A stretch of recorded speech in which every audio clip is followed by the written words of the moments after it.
ભરૂચમાં ગરબા ગ્રાઉન્ડમાં પાણી ભરાયા। વરસાદથી ગ્રાઉન્ડમાં કાદવ કીચડ। જો કે ભરૂચમાં વહેલી સવારથી વરસાદ વરસવાથી ગરબાના આયોજકો હજી પણ વિશ્વાસુ। હજી 3 દિવસ બાકી છે અને સારું ગ્રાઉન્ડ તૈયાર થયું હતું। ફરીથી વરસાદથી ગ્રાઉન્ડમાં કાદવ કીચડ થયું છે, જેના કારણે આયોજકોને વિશ્વાસ છે કે હજુ ગરબા રમાશે અને ત્યારબાદ તેઓ વ્યવસ્થા પણ કરી શકે છે જ્યારે વરસાદ આવે ત્યારે।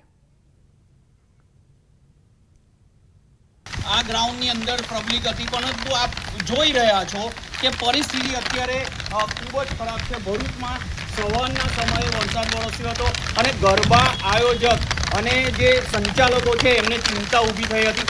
હજી 3 દિવસ બાકી છે, પરંતુ જે ગ્રાઉન્ડ છે એ ગ્રાઉન્ડ બિલકુલ પાણીથી તરવરે છે। આપ જોઈ રહ્યા છો ફરીથી જે ગ્રાઉન્ડ છે કાદવ કિચડ જોઈ રહ્યા છો, રેતી પાથરી છે। પરિસ્થિતિ થોડી યોગ્ય છે, પરંતુ ભરૂચ જિલ્લાના અમુક ગ્રાઉન્ડ છે જેની પરિસ્થિતિ ખૂબ જ ખરાબ છે। આ પરિસ્થિતિમાંથી નીકળવા માટે જે આયોજકો છે એ બહાર આવી શકે છે, પરંતુ જો પાણીનું લેવલ વધશે તો આયોજકોને બીજા જે આવનારા 3 દિવસો છે એની અંદર જે પાણી છે એ પાણી નીકળી શકે એવું લાગતું નથી। મોસમ વિભાગના જણાવ્યા મુજબ હજુ 24 કલાક વરસાદ સતત વરસી શકે છે, એના લીધે પરિસ્થિતિ બગડી શકે છે। અહીંયા જે ફરાસખાના છે, ફરાસખાનાને પણ ઘણું નુકસાન જોઈ શકો છો। આપ સામે જોઈ શકો છો કે જે ડોમ છે એ ડોમની અંદર સ્પીકર અને જે લાઇટિંગ છે એ લાઇટિંગવાળા જે છે તેમને નુકસાન થાય એવું છે, કારણ કે વરસાદની અંદર ચાલુ વરસાદે જો ફરાસખાના જે લાઇટિંગ છે અને જે સ્પીકર છે જો ચાલુ થાય તો એને નુકસાન થઈ શકે છે। એક ધારા વરસાદથી માત્ર ભરૂચ અને જે આજુબાજુના જે આયોજકો છે તે પણ ચિંતિત થયા છે। સંચાલકો અને ગવૈયા હવે માતાજીનો ગરબો ગાઈ શકશે કે નહીં એ અત્યારે 2 થી 3 દિવસમાં મોસમ જો સારું હશે તો જોવા મળશે। દક્ષિણ અને મધ્ય બાદ હવે ઉત્તરનો વારો। ઉત્તર ગુજરાતમાં પણ વરસાદી માહોલ। મહેસાણા, પાટણ, અરવલ્લીમાં પણ વરસાદ ખાબક્યો। 7મા નોરતે વરસાદની રમઝટ। બીજી તરફ ખેલૈયાઓ ચિંતામાં, આયોજકોમાં પણ ચિંતાનો માહોલ જોવા મળી રહ્યો છે।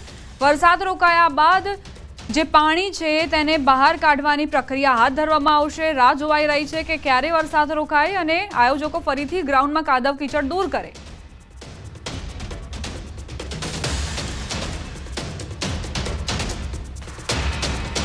નર્મદા જિલ્લામાં વરસાદી માહોલ। ગરબા આયોજકો અને ખેલૈયાઓમાં ચિંતા વ્યાપી છે। ડેઢિયાપાડામાં 4 ઇંચ વરસાદ ખાબક્યો છે। ડેઢિયાપાડા અને સાગબારામાં વધુ વરસાદ પડવાના કારણે કરજણ ડેમમાંથી 32,000 ક્યુસેક પાણી નદીમાં છોડવામાં આવી રહ્યું છે। પાણી છોડવાના કારણે કરજણ નદી 2 કાંઠે વહી રહી છે। ડેઢિયાપાડામાં 4 ઇંચ વરસાદ બાદ શું સ્થિતિ સર્જાઈ છે તે આપ અંદાજ લગાવી શકો છો। ઠેર ઠેર પાણીના કારણે લોકો પરેશાન, ખેલૈયાઓ પરેશાન, આયોજકો ચિંતામાં ગરકાવ કે આખરે આ પાણીના કારણે જે કાદવ કીચડની સ્થિતિ ઉત્પન્ન થઈ છે તેને કેવી રીતે દૂર કરવી। નર્મદા જિલ્લામાં વરસાદી માહોલ જામ્યો છે હવામાન વિભાગની આગાહી પ્રમાણે જ। વાત હવે નડિયાદની કરવી છે। શહેરમાં ધોધમાર વરસાદ ખાબક્યો છે। માત્ર 15 મિનિટમાં 1/2 ઇંચથી વધારે વરસાદ વરસ્યો। કાળા ડિબાંગ વાદળો ઘેરાયા। ભારે પવનની વચ્ચે વિઝિબિલિટી ઓછી થતા વાહન ચાલકોને હેડલાઇટ ચાલુ કરીને વાહન હંકારવાની ફરજ પડી। હજુ પણ ધોધમાર વરસાદ પડી રહ્યો છે। નવરાત્રિના આયોજકોમાં પણ ચિંતાનો માહોલ વ્યાપ્યો છે।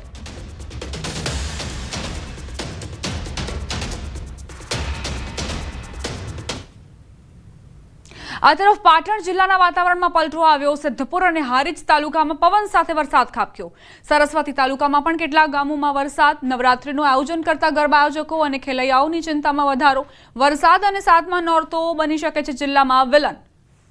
7મા નોરતે જે વરસાદ આવ્યો છે તેના કારણે આયોજકોમાં ચિંતા વ્યાપી છે। તો માત્ર વિસ્તાર બદલાઈ રહ્યા છે, પરંતુ રાજ્યભરના અલગ અલગ જિલ્લાઓમાં જે પરેશાનીઓ છે તે એક જ પ્રકારની સમાન જ જોવા મળી રહી છે। વરસાદના કારણે ખેલૈયાઓ ખૂબ જ ચિંતાગ્રસ્ત થયા છે। પાટણ જિલ્લામાં વાતાવરણમાં પલટો આવ્યો છે। હારીજ તાલુકામાં વાતાવરણ બદલાયું। હળવા પવન સાથે વરસાદ ખાબક્યો। હારીજ શહેર સહિત નજીકના ગ્રામ્ય વિસ્તારોમાં વરસાદ। વરસાદી વાતાવરણથી ગરબા આયોજકો અને ખેલૈયાઓમાં ચિંતા વ્યાપી છે। હારીજ શહેર સહિત ગ્રામ્ય વિસ્તારો પ્રભાવિત જોવા મળી રહ્યા છે। શેરી ગરબાઓનું જ્યાં આયોજન થતું હતું ત્યાં પણ લોકો ચિંતિત। સોસાયટીઓની અંદર પણ લોકો ચિંતામાં છે, કારણ કે પાર્ટી પ્લોટ્સમાં તો વ્યવસ્થા થઈ પણ શકે, પરંતુ જે સોસાયટીઝ છે ત્યાં કેવી રીતે વ્યવસ્થા કરવી? વાતાવરણમાં અચાનક પલટો આવ્યો અને ત્યારબાદ એકાએક વરસાદ વરસ્યો. પવનની ગતિ પણ ખૂબ જ વધુ નોંધાઈ છે. અંબાજી પંથકના વાતાવરણમાં એકાએક પલટો આવ્યો. દિવસભરની ગરમીના ઉકળાટ બાદ બપોર પછી વાતાવરણ પલટાયું. આકાશમાં કાળા ડિબાંગ વાદળો ઘેરાયા. વાદળોની ગર્જના સાથે વાતાવરણમાં પલટો આવ્યો. વરસાદ પડવાની શક્યતાને લઈને મંદિર 4 ચોકમાં સાઉન્ડ સિસ્ટમને સુરક્ષિત કરાયું છે.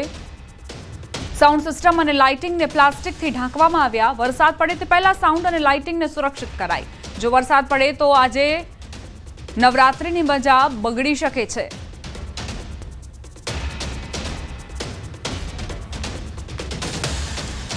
આ તરફ બનાસકાંઠામાં પણ વરસાદે ખેલૈયાઓની મજા બગાડી. ઇકબાલગઢ બાદ ગઢમાં વરસાદી ઝાપટા પડ્યા. રોડ રસ્તા પર ભારે વરસાદના કારણે પાણી ભરાવાનું શરૂ થયું છે. બનાસકાંઠામાં ધોધમાર વરસાદ બાદ રોડ રસ્તા પર કઈ રીતે પાણી વહેતા થયા છે તેના દ્રશ્યો આપ જુઓ. વરસાદે ખેલૈયાઓની મજા બગાડી છે. આયોજકો પણ ચિંતામાં ગરકાવ થયા છે. વાત હવે ખેડા જિલ્લાની કરીએ, જ્યાં વરસાદી માહોલ જામ્યો છે. હવામાન વિભાગની આગાહી પ્રમાણે જ મહેમદાવાદ, માતર, ખેડા સહિતના વિસ્તારોમાં વરસાદ. સવારથી વાદળછાયા વાતાવરણ વચ્ચે સુપ્રસિદ્ધ યાત્રાધામ ડાકોરમાં વરસાદની શરૂઆત થઈ.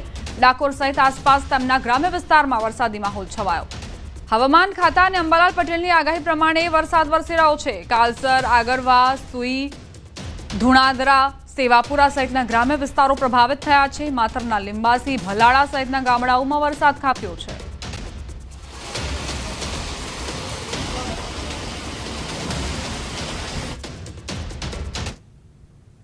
નવરાત્રીના રંગમાં વરસાદનું ભંગ પાડવાનું નક્કી. આગામી 2 દિવસ મેઘરાજાની ધમાકેદાર બેટિંગ જોવા મળશે. આજે દક્ષિણ ગુજરાતમાં રેડ એલર્ટ અપાયું છે. સુરત, વલસાડ, નવસારીમાં ભારે વરસાદની આગાહી. તાપી, નર્મદા, ભરૂચમાં ભારે વરસાદ. ડાંગ, દાદરાનગર હવેલીમાં પણ ભારે વરસાદની આગાહી છે. અમદાવાદ, ગાંધીનગરમાં ભારે વરસાદ સંભવ. મહેસાણા, દાહોદ, અરવલ્લી જ્યાં સંભવતઃ ભારે વરસાદ વરસી શકે છે. આવતીકાલે સૌરાષ્ટ્રમાં રેડ એલર્ટ અપાયું છે. અમરેલી, દીવ, ગીર સોમનાથ જ્યાં રેડ એલર્ટ અપાયું છે. રાજકોટ, જૂનાગઢમાં ઓરેન્જ એલર્ટ. ત્રીજા દિવસે સૌરાષ્ટ્રમાં ભારે વરસાદ રહી શકે. માછીમારોને દરિયો ન ખેડવાની સૂચના અપાઈ છે. વલસાડમાં 144.6 mm, ડાંગ અને દમણ, દાદરાનગર હવેલીમાં પણ સૌથી વધુ વરસાદ રહ્યો. अगर हम बात करें अगले